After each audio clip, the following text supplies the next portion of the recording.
if the zeros of the polynomial इसके बाद last question के बाद आपकी बारी है. If the zeros of polynomial fx equal to x cube minus 3x square x cube minus 3x square plus x plus 1 r a minus b.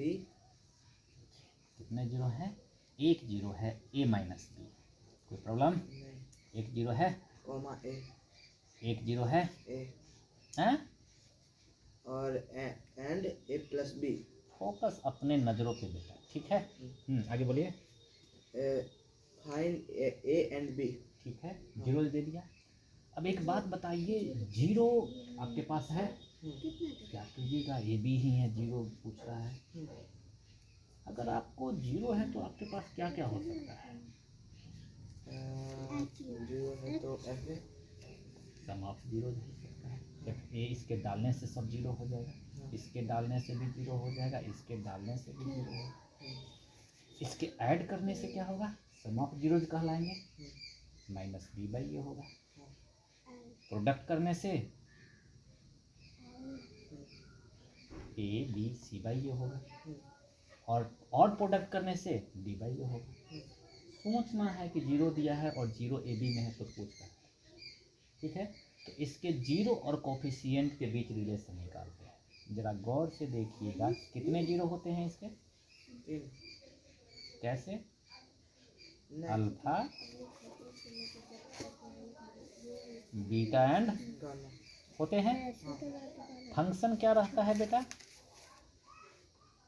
Original standard form ax cube plus bx square plus cx plus d. एक relation तो है zero और इसके coefficient के बीच. ये भी बहुत powerful है, जीरो एंड इसके कोफिशिएंट के बीच relation between zeros and coefficient. क्या होता है पहला रिलेशन? अगर इसको हम प्लस कर दें, सम ऑफ जीरोज, यानी कि इसको क्या होता है? दिस बाई दिस के इक्वल होता है. माइनस बी बाई ए के. कोई प्रॉब्लम? अगर इसको सम ऑफ प्रोडक्ट, इसको क्या बोलते हैं? देखिए, सम भी है और प्रोडक्ट भी है ना, तो इसको सम ऑफ प्रोडक्ट बोलते हैं. बीटा गामा नहीं कुछ मत बोलिए, आप सिर्फ देखते रहिए, क्योंकि आप क्वेश्चन पूछे हैं ना, तो हमारे लिखने में अगला ध्यान मत बोलिए. Gamma alpha c b by a, और यहाँ पे हो जाएगा सी बाई ए. थ्योरी बता रहे हैं, थ्योरी आपको याद नहीं? थ्योरी नहीं तो कुछ भी नहीं, ये तो मुझे याद है तो मैं बता रहा हूँ. एंड प्रोडक्ट ऑफ जीरोज क्या होता है बेटा? डी बाई ए प्लस या minus? D by A plus या माइनस? प्लस ऊपर पकड़ लीजिए. प्लस या माइनस? Minus plus minus. कुछ समझ में आया कहाँ से पकड़ते हैं? Minus plus minus. अब ये बात, ये तो फार्मूला ऑलरेडी है, ये है जीरोज हैं, तो हमारे अनुसार ये है जीरोज है, तो इसी का इम्प्लीमेंट करें हम ऐसे. इस क्वेश्चन को ये जीरोज है तो लिखे अकॉर्डिंग टू क्वेश्चंस. इस पे भी कर सकते हैं, इस पे भी कर सकते हैं, और इस पे भी. स्टार्ट करके देखते हैं कि हमें तो ए बी मिल, जहाँ मिल जाएगा वहीं पे छोड़ देंगे. ए माइनस बी प्लस ए प्लस बी. क्या किया मैंने? इसको सम ऑफ जीरोज किया कि नहीं? जीरोज दिया हो तो सम ऑफ जीरोज किया. क्या होगा? माइनस बी बाई ए. क्या है ये? माइनस 3 बाई ए क्या है बेटा? A1. Very good. नहीं रहने देते हैं, यही हो गया. कोई दिक्कत? नहीं. बी से बी कैंसिल हुआ यहाँ पे. क्या बचा? ए 3a इज इक्वल टू क्या हो गया? Minus minus plus 3. A equal to क्या हो गया बेटा? 0. 3 बाई ए 3 बाई 3 क्या होता है? 0. 3 बाई 3 क्या होता है बेटा? 31. जीरो कैसे होता है? माइनस में होता है. डिवाइड में कैसे हो जाएगा जी?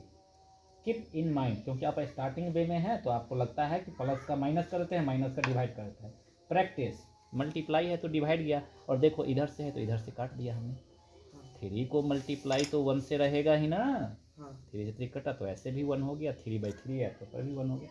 ए तो आ गया, इसका यूज करें अब, या इसका भी यूज कर सकते हैं क्योंकि 1 0 तो ए आ गया है हमारा, ये तो आ गया। चलिए अब ए आ गया है तो क्या करें भैया जी, इसका यूज कर लेते हैं, प्रोडक्ट ऑफ जीरोज, सबको प्रोडक्ट कर दे या इसकी जगह पे डाल दे, ये अल्फा ये बीटा ये गामा की तरफ बिहेव कर रहा है, या ये अल्फा ये बीटा ये गामा की तरह, या ये अल्फा ये बीटा, किसी को भी अल्फा बीटा गामा, क्योंकि पता ही नहीं है कौन अल्फा बीटा। चलिए पुट करें यहाँ पे a माइनस बी क्या है, ए minus B into A into, A plus B बहुत अच्छा, इज इक्वल टू क्या होगा, 0 इज इक्वल टू 0 नहीं minus D by A, D क्या है आपका वहाँ देख करके, 1 वेरी गुड, माइनस भी लगा दे, हाँ। 1 बाई, ए है 1 वेरी गुड, पकड़ लिया यहाँ से, यहाँ ठीक है, ए इक्वल टू तो 1 भी आ गया है, हाँ चलिए यहाँ 1 डाल दे, हाँ 1 minus B 1 plus B is equal to -1, हाँ कुछ दिख रहा है क्या, कॉमन 1 माइनस हाँ B A square, 1 minus B square A minus B into A plus, B और 1 के मल्टीप्लाई से किसी को फर्क नहीं पड़ता। कितनी बार बोलेंगे, 200 बार बोले कि छोड़ दे हम, अब छोड़ देंगे है ना, अब आप पकड़ लीजिएगा, दिस इज इक्वल टू क्या हो गया बेटा, -1, हाँ चलिए 1 और ये 1 इधर आ गया, 1 plus 1 is equal to B square, हाँ ठीक है, माइनस प्लस, क्योंकि बी को अकेला ही करने पे हम लगे हुए हैं, हाँ। बताने की भी हमको यहाँ से बात जरूरत नहीं है, आपका मतलब है कि बी को अलॉन कर दीजिए, निकल जाएगा, ए तो निकल ही चुका है, बी तो निकलेगा ही, this implies that b square is equal to क्या हो गया बेटा, 2 तो बी इज इक्वल टू क्या हो गया बेटा, √2 प्लस और माइनस दोनों, हाँ यस हर हमेशा प्लस माइनस, ए भी आ गया बी भी आ गया, लेकिन ए भी नहीं पूछा है आपसे, क्या पूछा है, ए और बी का भी पूछा था ना, हाँ बात हो गया। हाँ बस इतना। तो सोचिए इससे कि जीरोज दिया और ये दिया तो क्या करें भैया, या तो इसको पुट करने से भी काम चलेगा, यानी कि ए प्लस बी क्यूब ये सब बहुत बड़ा हो जाएगा, हाँ एक और तरकीब है हमारे पास, ये भी है, उससे भी बनेगा, और इससे भी तो इसीलिए बोलते हैं मैथमेटिक्स बनाने के 75 रास्ते, यही शॉर्टकट रास्ता नहीं है, थोड़ा सा कम मत लेंगे, ठीक है, बंद कर दीजिए।